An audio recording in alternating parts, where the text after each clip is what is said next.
The Shallow Eye, Art in the Age of Diminished Attention. This is Blackbird Rook, writing a weekly essay on contemporary art and the culture around it. I have been wondering for a while whether social media has changed, not just how we look at art, but what kind of art gets made. Not in the simple sense that artists are cynically chasing likes, though some obviously do. I mean something more thorough and more difficult to resist. What happens if the conditions of looking have changed so completely that the work itself has adapted to them? We are now living in a culture in which most images do not ask to be looked at. They ask to be registered. The distinction is important. To look is to linger, compare, doubt, return. To register is to recognize something quickly enough to move on. Social media has trained us brilliantly to do the second thing.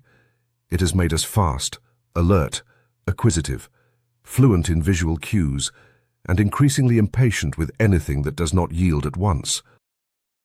That would be one thing if it stayed on the phone. But it doesn't. It travels upward into habits of thought and taste and expectation. It reaches the studio. It reaches the gallery. It reaches the collector's eye. It begins to shape not just what is seen, but what seems worth making. This is the deeper problem. The danger is not only that artworks are consumed on screens, it is that the screen has started to teach us, all of us, what an artwork ought to do. Be immediate, be legible, be distinctive at thumbnail size, carry its mood in the first second, survive bad lighting and a moving thumb. In that world, ambiguity becomes a harder sell. Difficulty begins to look like failure. Silence starts to resemble weakness. Artists know this, even when they would rather not. Most are not idiots, and most are not hacks. They know perfectly well that the work lives differently in person. They know scale is not scale on a phone, surface is not surface, and that some paintings lose half their intelligence the moment they are flattened into an image. But knowing that does not free you from the atmosphere. It simply means you breathe it knowingly. That is why I do not think the question is whether artists are making work for Instagram.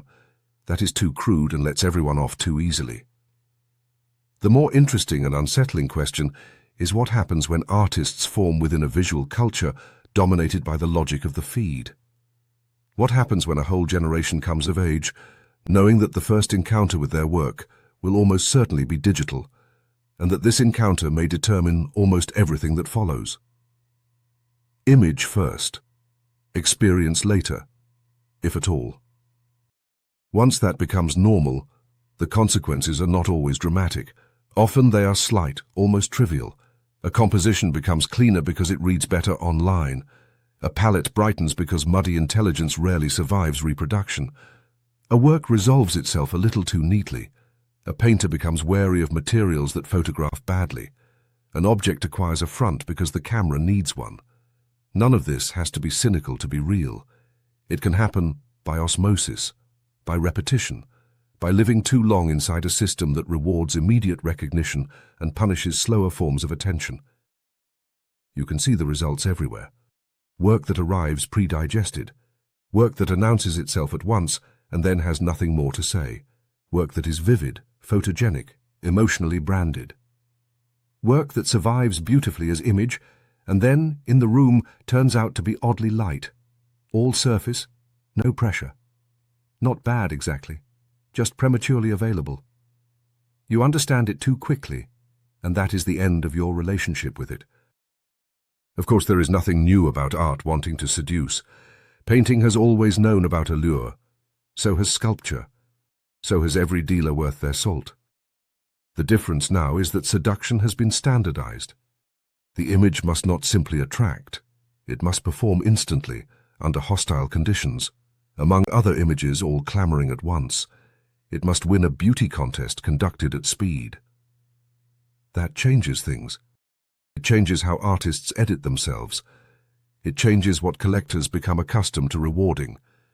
It changes what younger artists think seriousness looks like. It even changes the language around art, which has become curiously infected by the logic of content.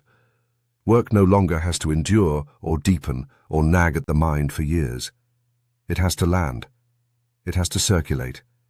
It has to feel current enough to be shareable and distinct enough to survive the passing traffic.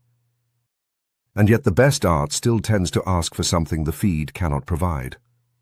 Time, for one thing. Time to notice that the painting is stranger than it first appeared. Time to realize that the sculpture is withholding its center of gravity. Time to feel the work change as you stand there. Serious art often begins where instant legibility runs out. This is one reason I find myself increasingly suspicious of artworks that seem perfectly calibrated to contemporary attention. Not because clarity is bad, not because beauty is bad, not because accessibility is bad. Those are lazy conclusions and usually wrong. The problem is not ease in itself. The problem is art that has so thoroughly adapted to the terms of diminished attention that it no longer knows how to ask for more. The eye has become shallow, not because people are stupid, but because the conditions of modern looking encourage shallowness. We skim because we are tired. We skim because there is too much to see. We skim because every platform is built to keep us moving. We skim because the culture now treats attention as something to be captured and harvested, not something to be cultivated. That is not an individual moral failure. It is an environmental condition, which is precisely why art retains its force. At its best, art remains one of the few things that can still resist this drift. Not by preaching against technology or pretending we can all go back to some golden age of unmediated attention, but by refusing to become entirely available on those terms. A painting can still insist on slowness. A sculpture can still become more awkward, more elusive, more physically intelligent the longer you spend with it. A work can still withhold, complicate, or embarrass your first reading. It can still ask you to stay in the room after your certainty has left it. That may be one of the few serious forms of resistance left to us, not grand political theatre, not empty declarations of disruption, but the defense of depth against a culture increasingly organized around speed, fluency, and reaction. The defense of looking properly, the defense of difficulty when difficulty is earned, the defense of doubt, the defense of the second glance and the third, nuance over glib solutions. Collectors are implicated in this as much as artists. So are galleries. So are writers. If we reward only what reproduces well, travels well, reads fast and flatters our existing habits of recognition, then we should not be surprised if more and more work arrives already adapted to that demand. The market is not separate from perception. It trains it. And artists, poor devils, are left to negotiate the contradiction. Make something strong enough to survive as image, but rich enough not to die there. Make work that can circulate, but does not end there. Make something that resists the shallowness of the eye without retreating into private obscurity. That is not an easy brief. It may in fact be one of the central formal problems of contemporary art. I do not say any of this in a spirit of cultural despair. The feed has not destroyed art.